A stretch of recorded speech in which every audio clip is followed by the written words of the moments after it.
Good morning. We will be dealing with the roundest of the round today and this week. It's Circle Week.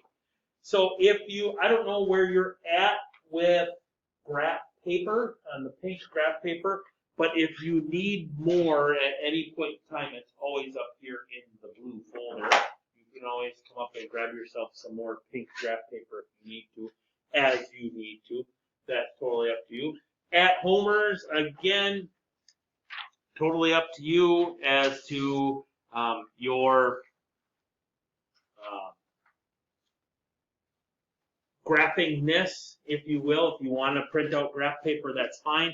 If you want to just try and draw sketches, that's fine too, but we would like you to be, or I shouldn't say we, I would like you to be as accurate as you can so that you can determine the wonderfulness that is circles. Okay? Side note, when you're graphing circles, you're going to have to try and be as accurate as you can. So if you wanted to use a compass, that's fine. That's totally fine. I don't have any with me. But if you wanted to, if you're at home and you wanted to be, really be accurate with stuff, you could use anything round. Quarters usually are the best ones. Soup cans, all that fun stuff. Yep.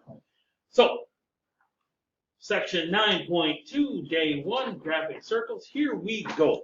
So, we started last week, parabolas, with the true definition of what a parabola is. And so I am going to start this week with the true definition of what a circle is.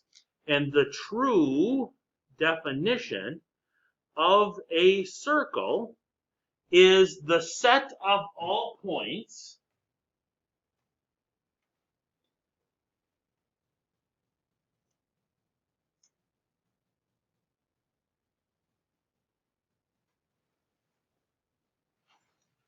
equidistant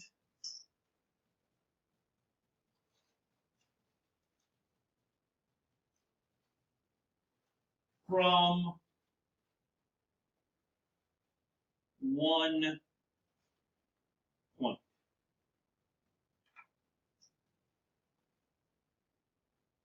So, that one point that we're talking about here, we're going to call the center. Okay? The point that we're equidistant from is the center. And that equidistant length is called the radius, r.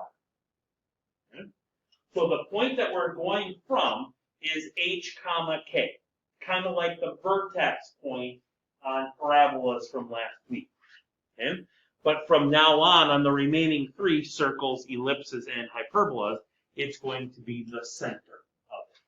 Okay?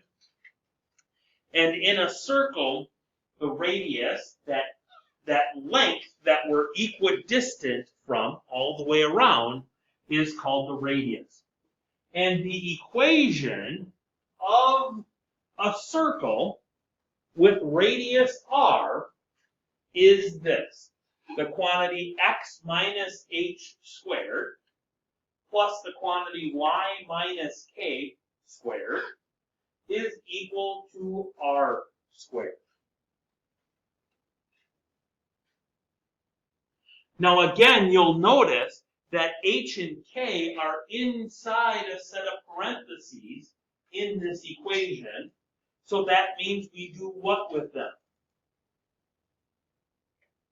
Things in math are inside a set of equations or a set of parentheses.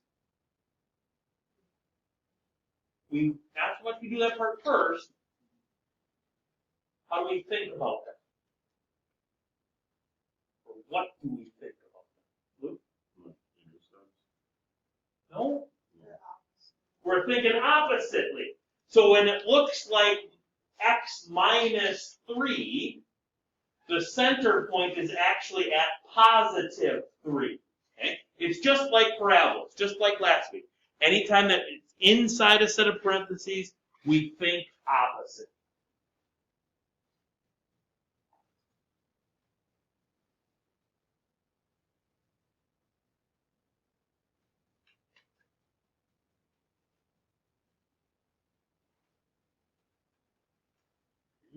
We think opposite. All right, let's dive right in to graphing a circle. There's really no steps to graphing a circle because it is, of the 4, circles are the easiest one, okay? Because there's so little to do with them. So the first thing that you should do is you should find the center. Okay? And we find the center from the equation. Okay? So if my equation is the quantity x plus 3 squared plus the quantity y minus 1 squared equals 4, what's the center?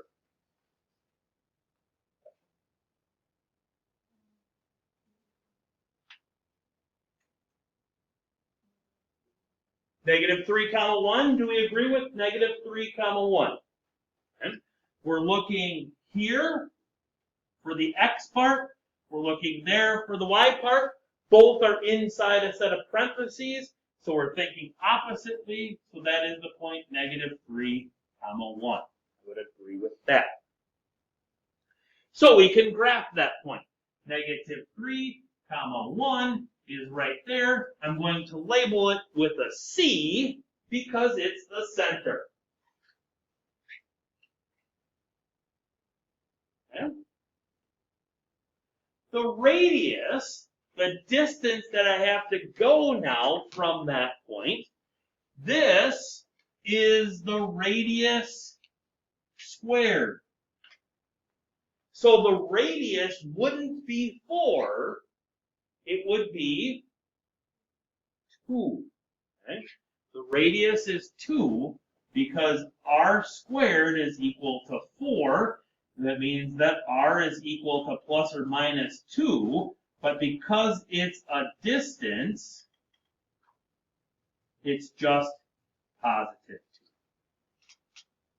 2. Okay? But that's all stuff that you can do in your brain. Now, my question is this. What if, because there's those, 2 or 3 times out of 10 that it might not be a perfect square. It might be like 35.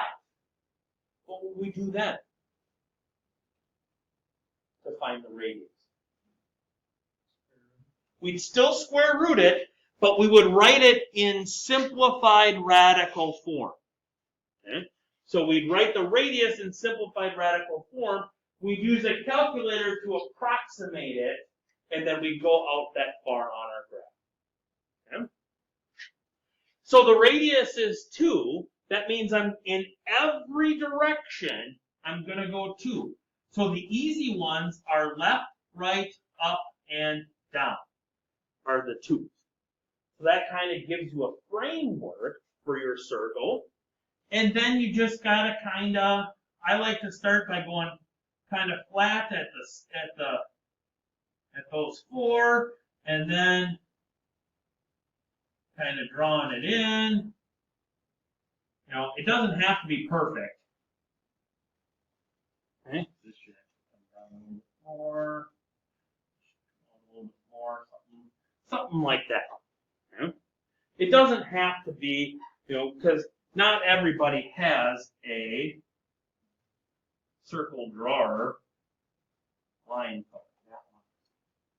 Not everybody has a circle drawer.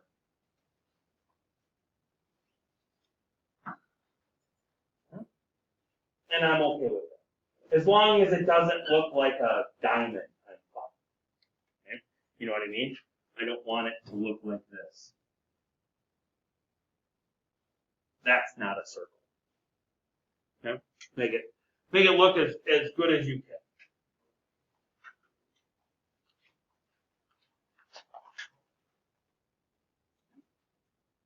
And that's that. That's all we got for graphing a circle. All right. Try that one. Center. What do we got for a center? Good. 1, 0. I love it.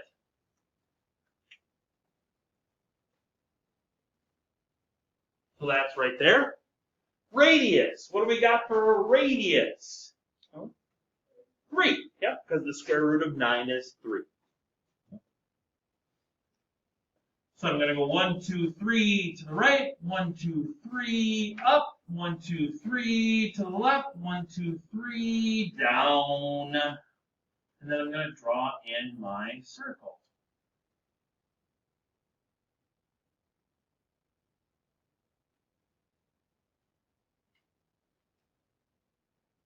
Ooh, that's a good one.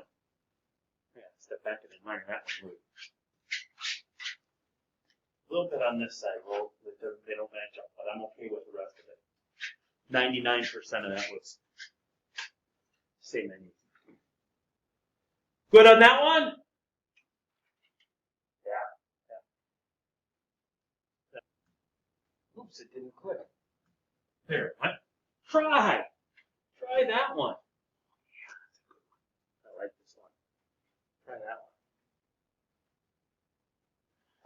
Center. What we got? -3 comma -4? Okay.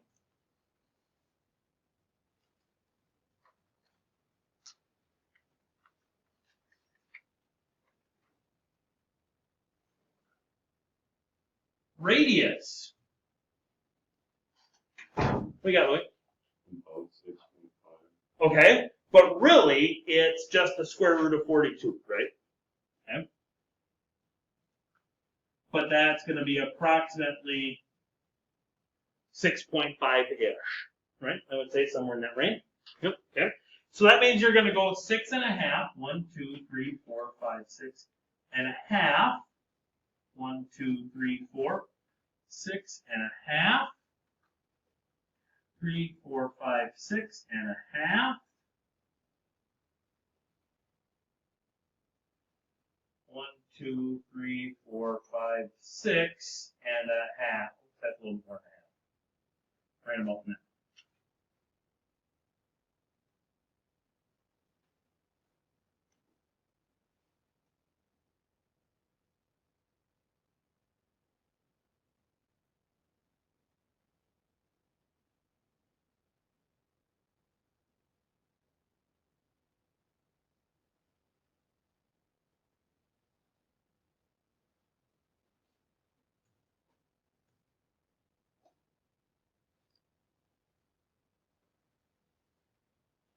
Something like that. Yeah? So even though it's not a perfect square, we can still work through it. Okay? Next one. Find both the center and the radius, and then graph.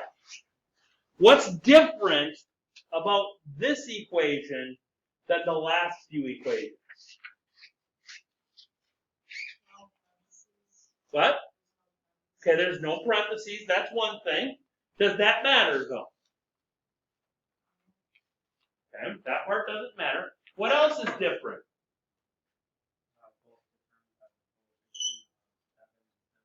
Instead of 1, okay? So that's the big one that matters, is that in this case, both of the terms, both of the squared terms, have a coefficient that's not equal to 1.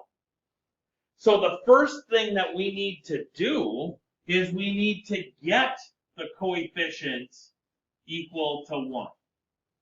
So I first have to divide everything by 7. Okay?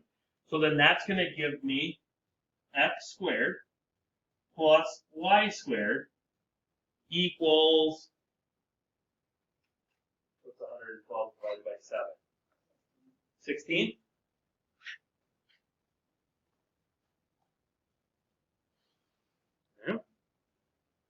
And that's the equation that we're going to use now to graph it. Okay? So what's the center? The origin, yep, 0, 0. Which that we could have gotten from the first one because there's no parentheses there. Okay? Radius, 4. Radius is now 4.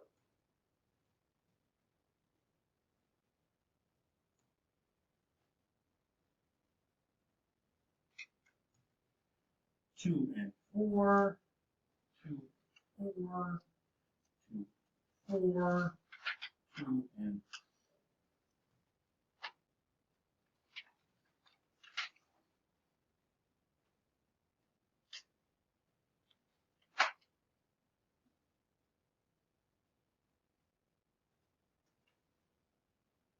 4. Oh, that one has.